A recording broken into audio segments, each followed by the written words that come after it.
Graça e paz da parte do Senhor Jesus a todos os irmãos e irmãs que estão aqui conosco, firmes nessa jornada. Hoje estamos aqui, motivo de muita alegria, para falarmos do capítulo 6 de Apocalipse. Você que está com a gente aí nessa jornada, continua firme, né? Nós vamos chegar até o final em nome de Jesus. E eu queria saber de você tem sido abençoado?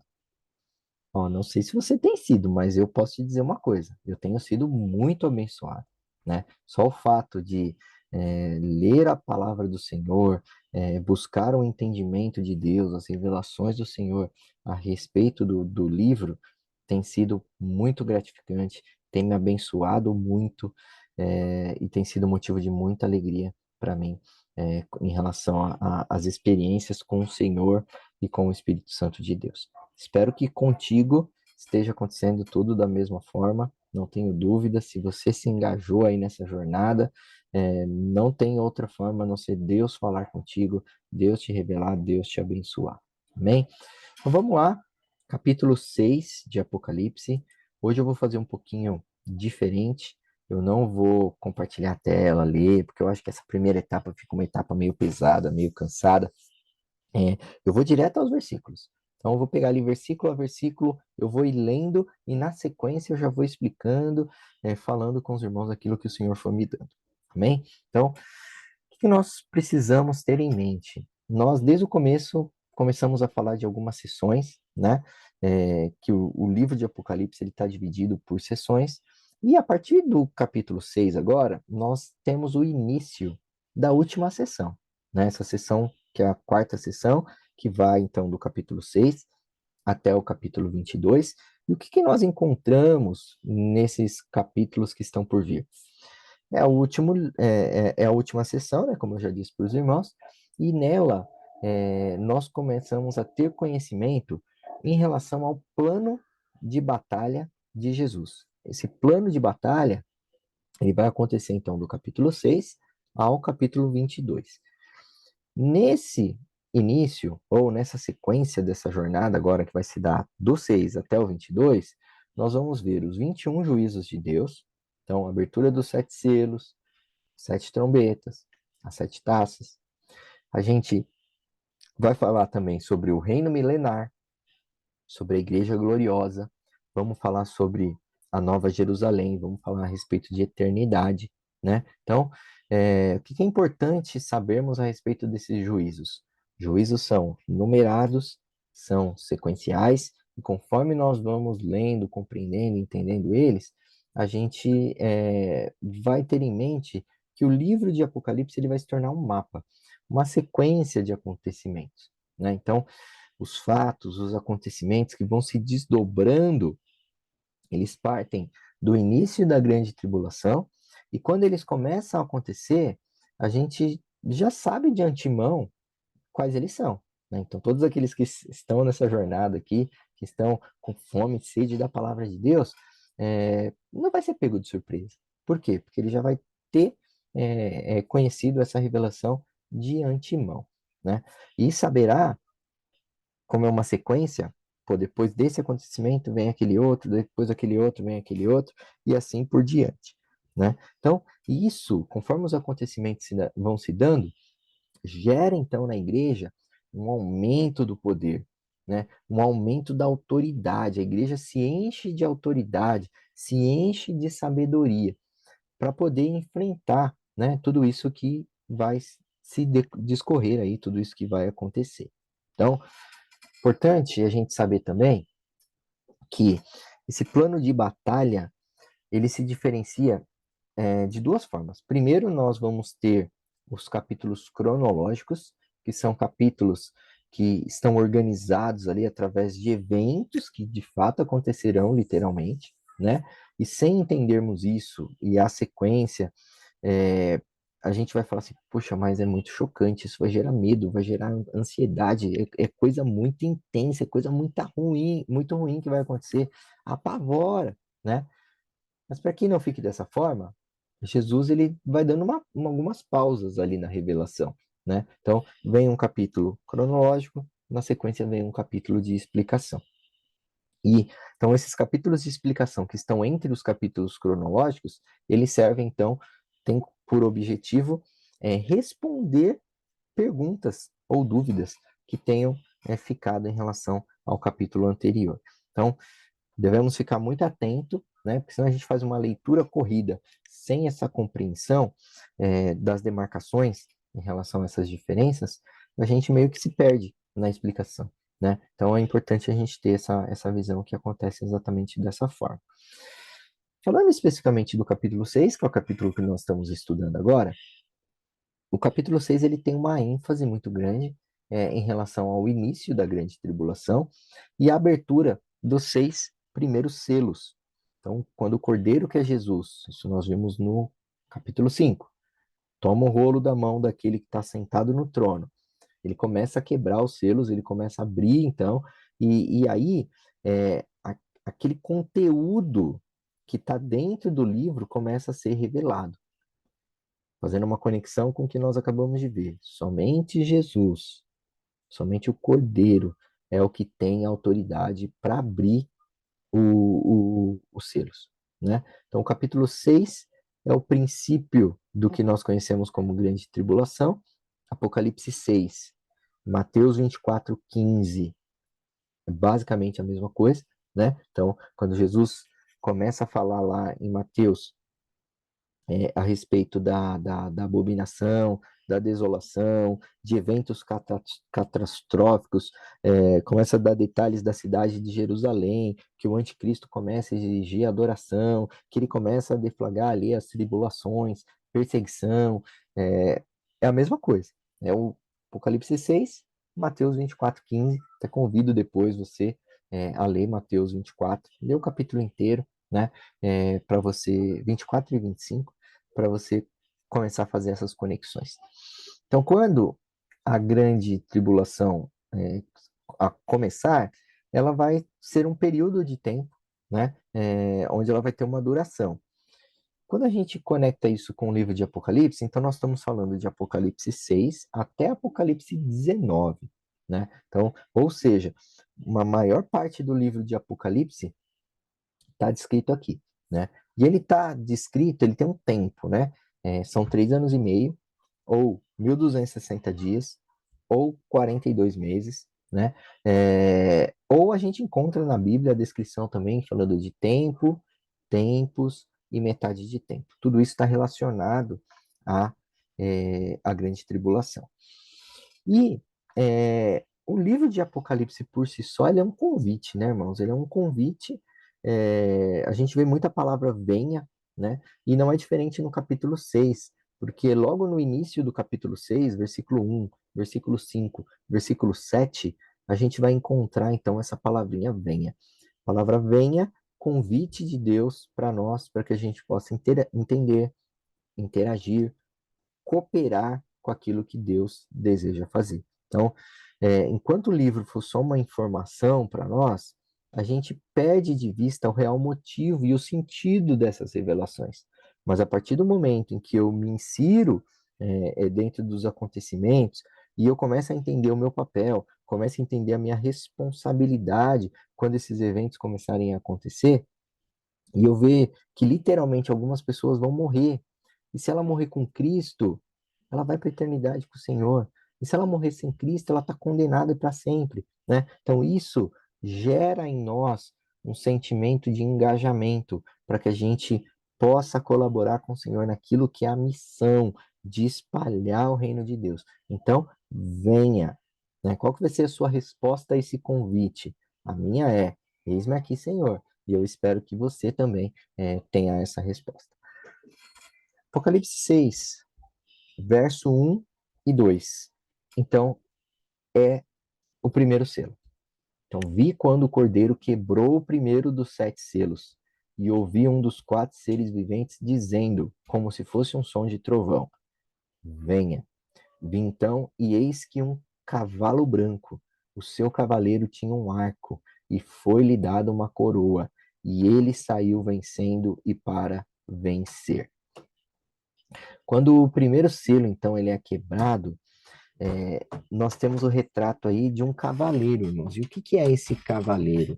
Esse cavaleiro é o anticristo, né? Então, o cavaleiro que está sentado nesse cavalo é uma pessoa, é o próprio anticristo.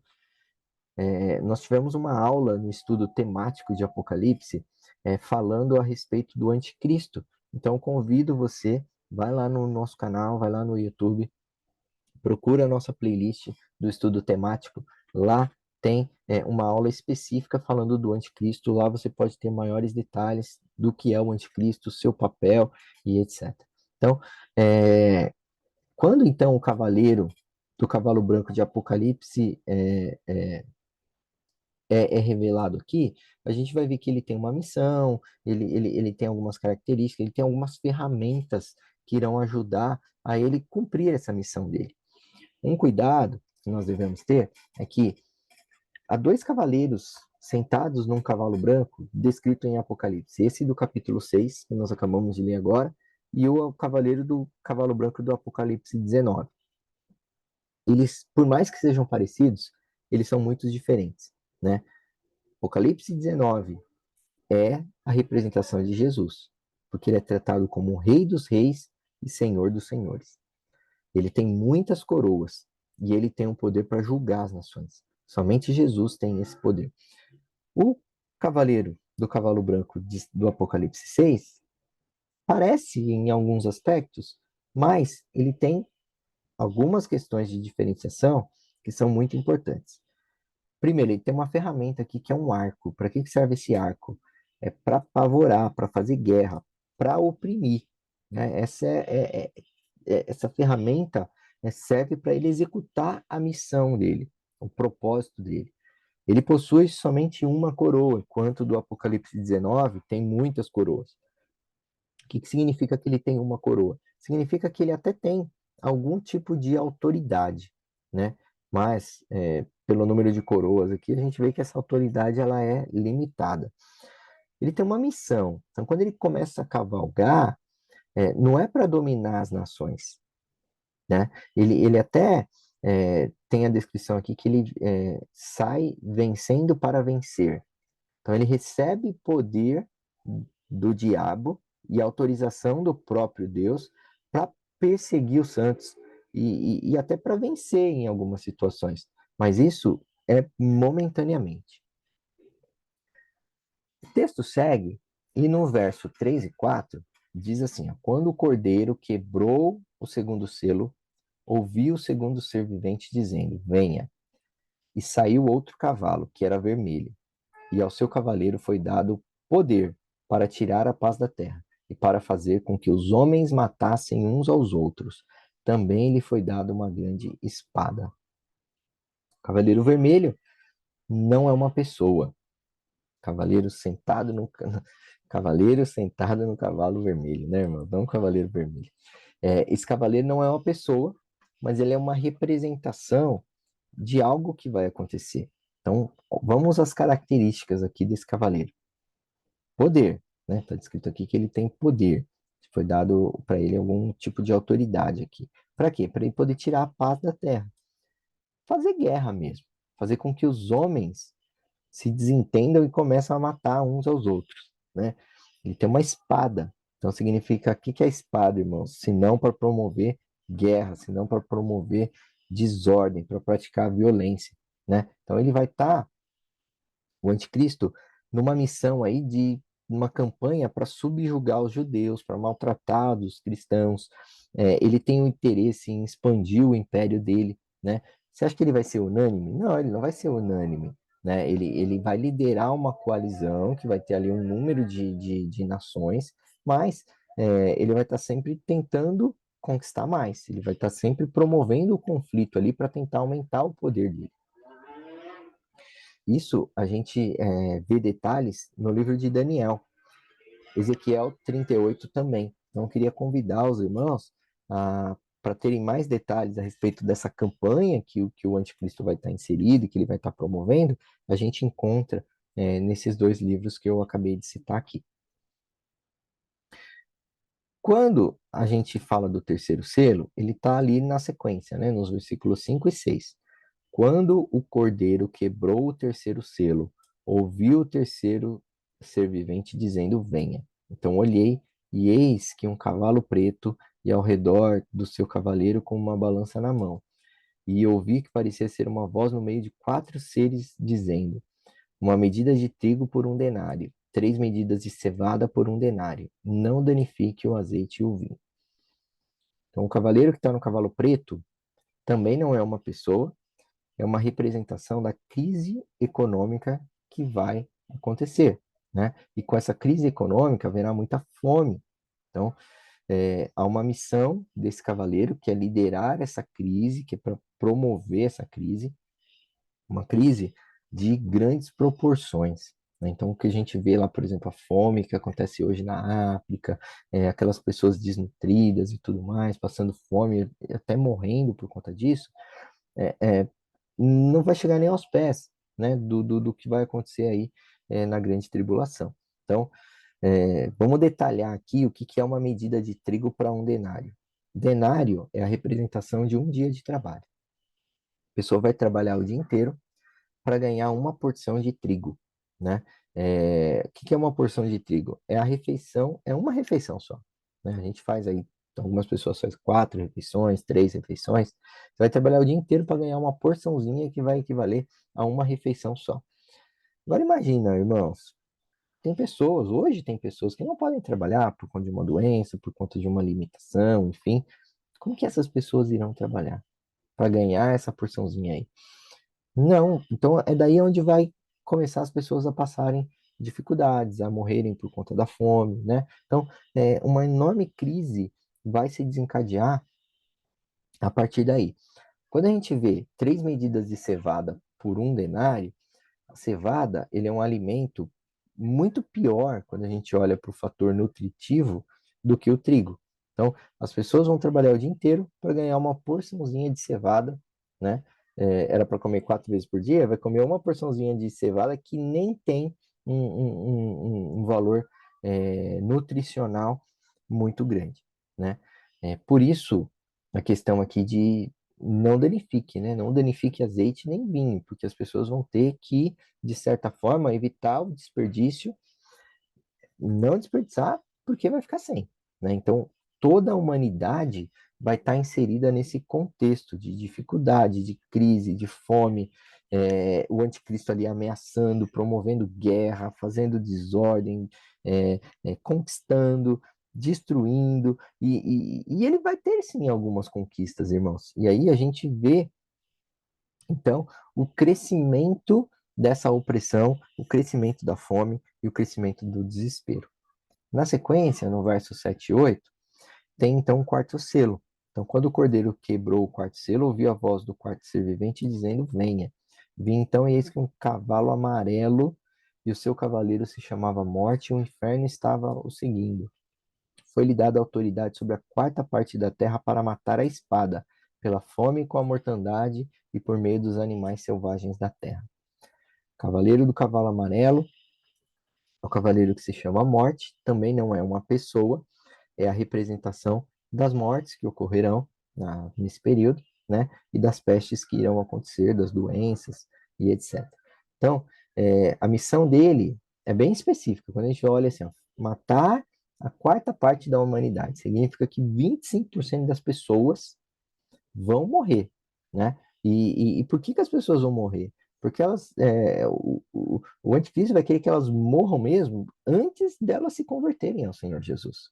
É a morte empoderada pelos demônios para que a pessoa seja condenada eternamente, né? E vai morrer de fome, de espada, de peste, morta por animais, né? Então serão mortes bem catastróficas, né? Então é um alerta que para que a gente veja esses eventos escatológicos e a gente pense assim, ó, são pessoas reais, são vidas reais.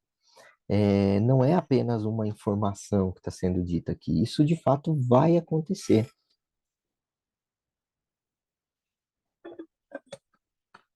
Eu não sei você, irmãos, mas não gera em você um senso de responsabilidade?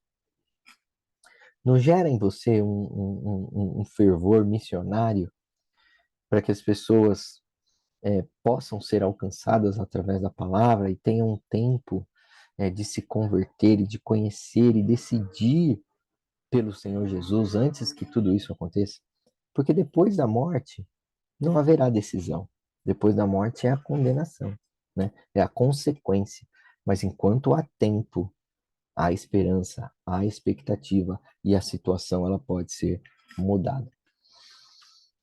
Na sequência, então, nós vamos para os versos 9 e 11, que é a abertura do quinto selo. Quando o cordeiro quebrou o quinto selo, vi debaixo do altar as almas daqueles que tinham sido mortos por causa da palavra de Deus e por causa do testemunho que deram. Clamaram com forte voz, dizendo: Até quando, ó soberano Senhor, santo e verdadeiro, não julgas nem vingam o sangue dos que habitam sobre a terra? E a cada um deles foi dado uma veste branca, ele foi dado o pedido que repousassem ainda por pouco tempo, até que se completasse o número dos seus conservos irmãos que iam ser mortos como eles tinham sido. Então, o quinto selo está relacionado aos mártires. São pessoas que serão mortas por conta do testemunho, por conta do evangelho, por conta da pregação da palavra. Aqui a gente vê então a igreja reagindo, né? Então o quinto selo mostra exatamente isso. Enquanto os eventos vão acontecendo, a igreja começa então a reagir. O evangelho começa a ser pregado com ousadia e pessoas serão de fato mortas por conta do testemunho, por conta da pregação do evangelho. E, e há uma missão no céu, né? Os mártires que porventura vierem a morrer por conta da tribulação, eles têm um ministério bem impactante, porque eles estão ali bem próximos de Deus, bem próximo do altar, e eles estão ali intercedendo, porque eles estão vendo o que está acontecendo aqui na terra, vendo o sangue sendo derramado, vendo o ímpio prosperar, vendo as pessoas serem martirizadas, e aí eles fazem esse clamor, né? Até quando, Senhor? O santo e o verdadeiro, que é santo e verdadeiro, não julgas nem vingas o sangue dos que habitam sobre a terra. Então, eles têm ali as vestes brancas. As vestes são como uma recompensa por eles terem morrido pregando a palavra de Deus. Eles estão próximos do Senhor também como uma recompensa por conta dessa morte, né? E eles fazem então um pedido para Deus. Só que Deus fala que é necessário que espere que se complete o número de mártires. Deus, ele vai liberar graça para que a igreja cresça em maturidade, entenda literalmente o que é uma vida e entender que morrer por Cristo é lucro. Então, as pessoas estarão aqui na Terra, elas vão estar diante de todo esse cenário difícil, catastrófico, aterrorizante, mas elas vão enfrentar a morte, irmãos. Elas não vão ter medo, não vão baixar a guarda, não vão recuar, mas elas vão continuar propagando a palavra. E se porventura elas forem mortas por conta disso, elas têm uma recompensa guardada no céu para elas. Então, a gente vê, conforme as perseguições vão aumentando, a maturidade da igreja crescendo, a igreja crescendo, se desenvolvendo, os mártires lá no céu intercedendo e gerando toda essa atmosfera de crescimento, ousadia, propagação da palavra e testemunho a respeito de Jesus. Depois, a gente vê então nos versos 12 e 13 o sexto selo. E vi quando o cordeiro quebrou o sexto selo. Houve um grande terremoto, o sol se tornou negro como pano de saco feito de crina, e a lua ficou toda vermelha como sangue. As estrelas do céu caíram sobre a terra, e como a figueira deixa cair os seus figos verdes quando sacudida por um vento. Então, o cordeiro, ele quebra o sexto selo e ele libera alguns acontecimentos importantes. Terremotos, então, primeiro de 5 que estão descritos no livro de Apocalipse, esses distúrbios cósmicos, o sol ficando negro, a lua vermelha, as estrelas caindo, o céu se recolhendo. No meio de tudo isso, ilhas, montes movidos de lugar. Então, imagina, irmãos, todos esses acontecimentos. E a humanidade, no verso 14 e 16, tem uma resposta, né, a respeito de tudo isso. Então, vendo todos esses eventos, montes, ilhas, enfim, os reis da terra, os grandes comandantes, os ricos, os poderosos, todo escravo, todo livre, as pessoas começam a se esconder, elas vão para a caverna, vão para os penhascos, vão para os montes, se escondem nas rochas, começam a clamar para que caiam sobre nós, esconda-nos da face daquele que está sentado no trono, da ira do Cordeiro, porque chegou o grande dia, o dia da ira dele, e quem poderá subsistir? Então, versos 14 e 16 terminam com essa pergunta, né? Quem poderá subsistir? Então, João registra essa resposta da humanidade como um panorama completo a respeito dos distúrbios em relação aos juízos de Deus. Então, todas as pessoas começam a se posicionar, ninguém fica inerte, ninguém fica imune, ninguém fica sem uma opinião. As pessoas de todas as classes econômicas começam então a se mover, a se esconder, a pedir para que elas sejam poupadas de toda essa ira, né? Elas não se arrependem. Dá para ver, irmãos, que elas não se arrependem. Faça um paralelo aqui com Êxodo, as pragas sendo enviadas e o coração do faraó não sendo alterado, né? Então, as pessoas não se arrependem, elas vão para a caverna, elas tentam se esconder, clamam para o Deus delas para que eles fiquem escondidos da face ou da ira do cordeiro, mas esse capítulo termina então com essa pergunta no ar, né? Chegou o grande dia da ira deles, da ira do nosso Deus. E quem vai resistir a tudo isso? Quem vai resistir, irmão, à ira de Deus? Quem vai resistir a todos esses eventos, né? E eu imagino que João deve ter ficado com algumas dúvidas, né? Ele deve ter pensado assim: tá bom, mas onde vai estar a igreja? Como meus irmãos vão sobreviver a tudo isso, né? Quem vai poder subsistir de fato? E Israel? O que Deus está planejando, né? Qual que vai ser o futuro de Israel, da igreja, né? Como que Deus vai lidar com toda essa situação, né? O que Deus está pensando? Eu imagino que essas foram as perguntas de João, né? O que Deus tem como resposta? E aí, aqui é onde acontece a pausa, né? Então, nós citamos aqui no começo dos capítulos cronológicos e dos capítulos de explicação. Então, o capítulo 6 é um capítulo cronológico, onde tem esse detalhamento de tudo que vai acontecer. Nós vimos, né? Anticristo, crise econômica, fome, morte, mártires. E aí, o que vai se dar na sequência? Então, há uma pausa aí para que o próximo capítulo, capítulo 7, a gente veja então qual que é a resposta de Deus, como Deus livra a igreja, como o povo de Deus, aqueles que são dele, estão protegidos, mesmo no meio da grande tribulação. Amém? Então, esse é o capítulo 6. Gera muita expectativa, não gera, irmão? Aposto que você vai ficar pensando a semana inteira para falar assim: eu quero ter logo o capítulo 7, eu quero ver o que vai acontecer, né?